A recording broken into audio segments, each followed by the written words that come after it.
Bonsoir à tout le monde. Je suis très heureuse d'être présent ici.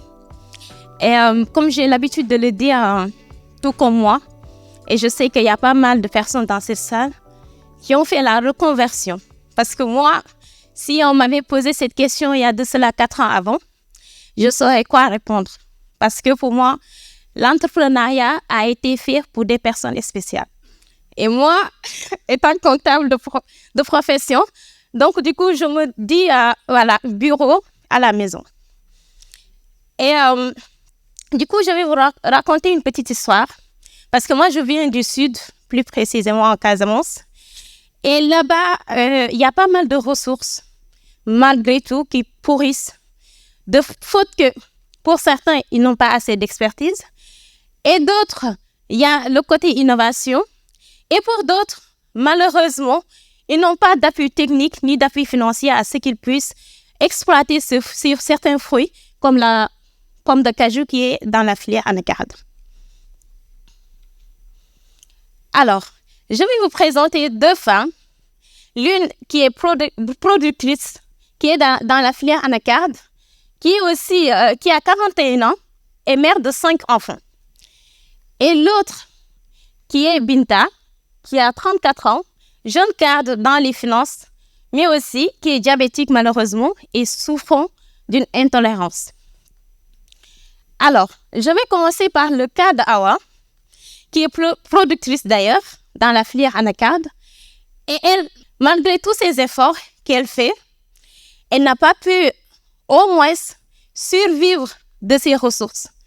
Parce que tout en sachant que moi qui viens du Sud, et pour certains d'ailleurs qui connaissent bien le Sénégal, que chaque année, et partout d'ailleurs dans d'autres pays de l'Afrique de l'Ouest, il y a une énorme perte de post-récolte, notamment dans la filière anacarde, à savoir la pomme de cajou.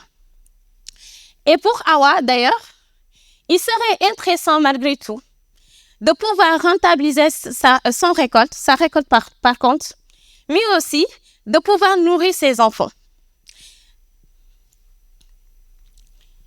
Et pour le cas de Binta d'ailleurs, qui est jeune cadre, malgré tout qui souffre de diabétique et intolérant aux produits animaux, c'est après qu'elle s'est rendue compte qu'il est important de changer sa mode de vie, de manger plus sain, plus responsable, mais aussi de pouvoir au moins savoir qu'il est important de revoir son type d'alimentation. Le constat, comme je l'ai dit tout à l'heure, que chaque année, malgré toutes les pertes en ressources, sachant que ces pertes, on pourrait avoir pas mal de produits, qui est d'ailleurs faire du jus, faire de la confiture, faire aussi de la vinaigre, mais aussi de limiter les émissions de gaz qui au Sénégal pèsent 41%. Sans compter qu'un marché volatile avec des importateurs qui détiennent le monopole du prix. Ce qui veut dire que le cas d'Awa est bien existant. Les Sénégalais d'ailleurs qui s'intéressent de plus en plus à un concept healthy food. Cela veut dire quoi? Que chez nous, par ailleurs, et ici en Europe, parce que j'ai eu à organiser une séance de dégustation, là où j'étais, et j'ai constaté en fait, ce n'est que pas les véganes, ni les végétariens, mais il y a une bonne partie qui se soucie en fait de leur santé. Il est important aussi de changer leur mode alimentaire, mais aussi de manger d'une façon saine et équilibrée. Alors, la solution, c'est que Nutrivie propose une alternative de viande végétale qui est riche en matières grasses, riche en protéines à base de pommes de cajou, que l'on peut consommer d'ailleurs sans pour autant changer ses habitudes alimentaires. Et ce travail, nous l'avons réalisé grâce à l'appui de la CERAD et de l'Institut Subagro, qui nous ont beaucoup appuyé à tout ce qui est aspect technique et coloration. À ce qui fait que cette viande, au premier regard, ça donne allusion à la viande pour ceux qui sont carnivores, pas les végétariens d'ailleurs.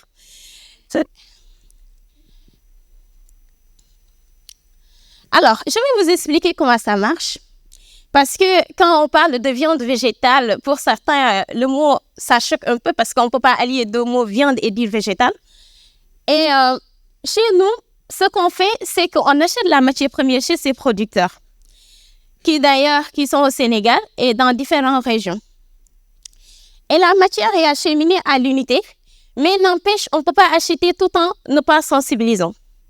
Parce que ça ne sert à rien d'augmenter les ressources des producteurs, mais il est important aussi de le sensibiliser en termes d'impact pour lui expliquer. En fait, au-delà de l'argent, il est important aussi de penser à l'environnement.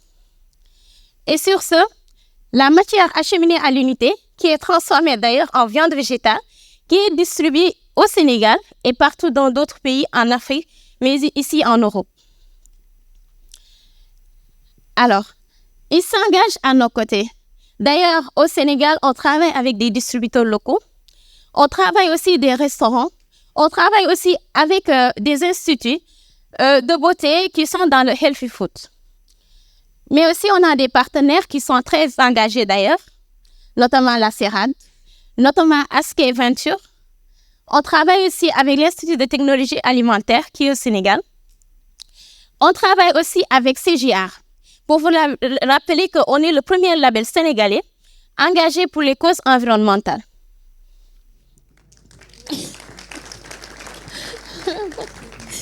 Ouais. Et pour vous expliquer aussi, le marché existe bien et qu'au Sénégal, nous avons eu à réaliser un chiffre d'affaires cette année de 49 000 € auprès de 30 revendeurs. Sans compter aussi des clients B2C, qui sont d'ailleurs des végétariens, des véganes et aussi d'autres qui se soucient de leur santé et qui sont à la recherche d'alternatives. Avec 3 variétés de produits différents. Et aussi, là, en termes de nomination, pour vous montrer l'innovation qu'on a apportée dans le secteur agro au Sénégal, on a reçu 2 prix, le prix de l'innovation et être le premier entreprise ayant une stratégie genre et un modèle économique climato-intelligent.